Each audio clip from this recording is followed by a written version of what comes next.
Hello and welcome. Today we are going to solve trig equations. Whenever you have something that looks like example problem 1, find x if x is between 0 and 2 pi for the sine of x is equal to 1/2. So our rotation angle is unknown, but our trig ratio is known. So and there's an equal sign here. So whenever you have a trig equation of this form, you are going to immediately sketch the following 3 items. Item number 1, your common, let me write it up top, common trig ratios table,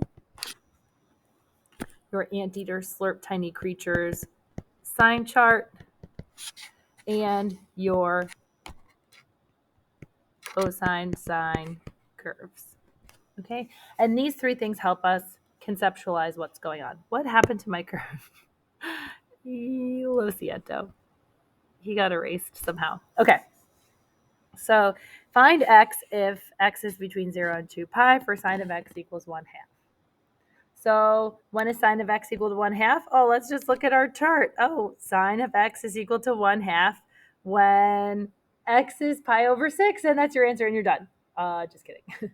Okay, because if you actually think about the sine curve between 0 and 2 pi, right, between 0 and 2 pi, it is equal to 1/2 in 2 places, right? Look, here is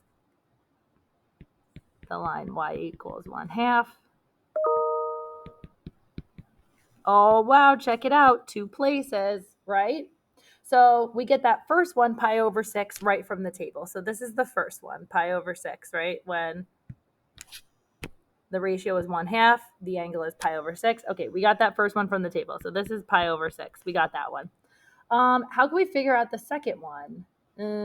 Let's see. We are going to count in increments of pi over 6, right? So we know that pi over 6 is right here, and this is 6 pi over 6, right?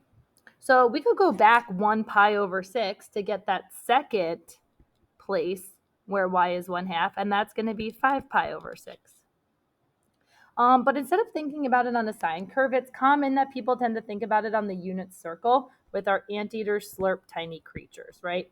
Anteaters slurp tiny creatures. We start at 0 and we're counting up to 6 pi over 6 in increments of pi over 6.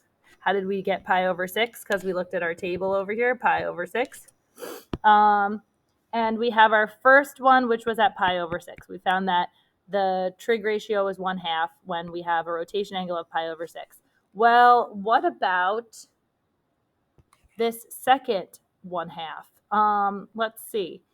It happens before we get to 6 pi over 6, right? It happens before we get to 6 pi over 6, and it's one increment behind. So it would just be 6 pi over 6 minus 1 pi over 6, and we would get,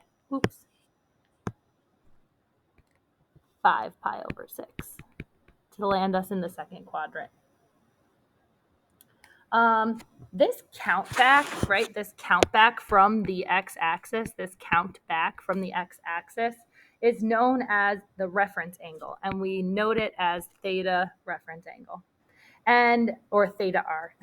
And you don't need to memorize this because it's intuitive, but theta. Oh, sorry, we never even answered the question. So the sine of x is going to equal 1/2 when x is equal to pi over 6 and 5 pi over 6. We found that 2 places. Sorry, here, and then again here and here, right? Now I'm just explaining to you about reference angles. Sorry. Okay, so back to reference angles, theta reference angles. So we have reference angle denoted theta r is the angle between the terminal side of the angle, right? Terminal side of this angle theta would be this guy right here, and the x-axis. This is where the count back count back comes from. The count back of one increment is coming from the fact that we are counting to the x-axis. A reference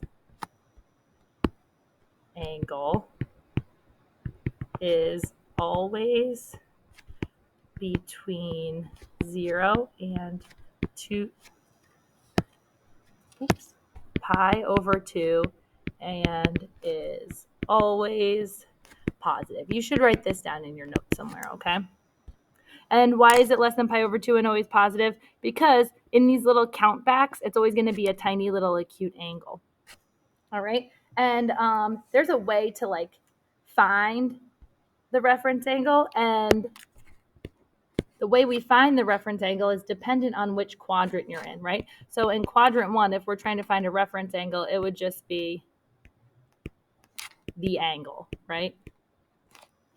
In quadrant 2, in order to find the reference angle, we would do the reference angle is equal to pi minus theta, right?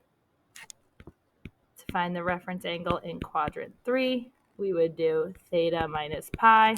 And to find the reference angle in quadrant 4, we would do 2 pi minus theta. So why do we want to find a reference angle?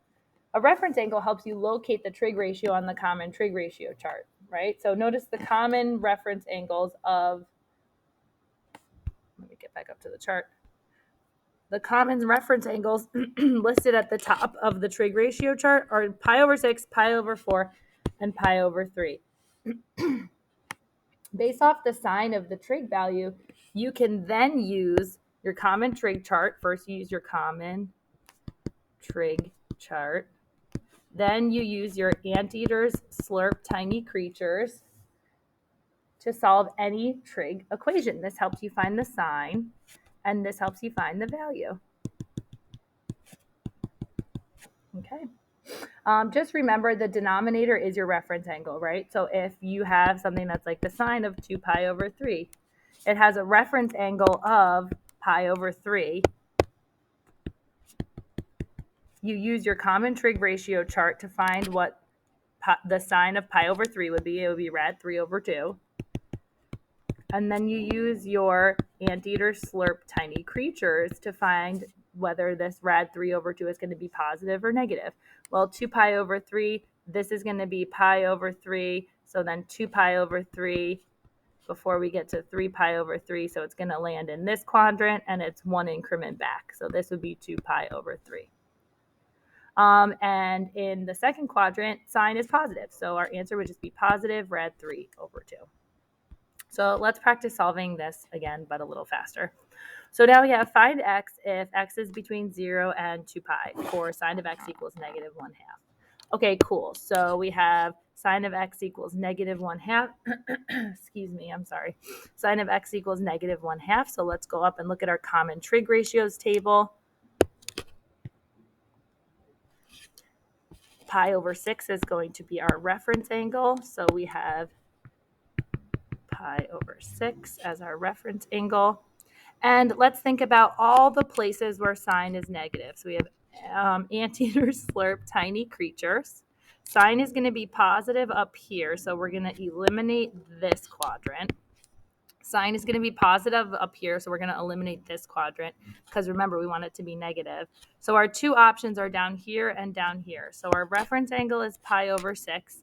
Now let's try to find what the angle would be down here and down here, because those are going to be our two options. So let's count in increments of 6. We have 0 going up to 6 pi over 6, going up to 12 pi over 6.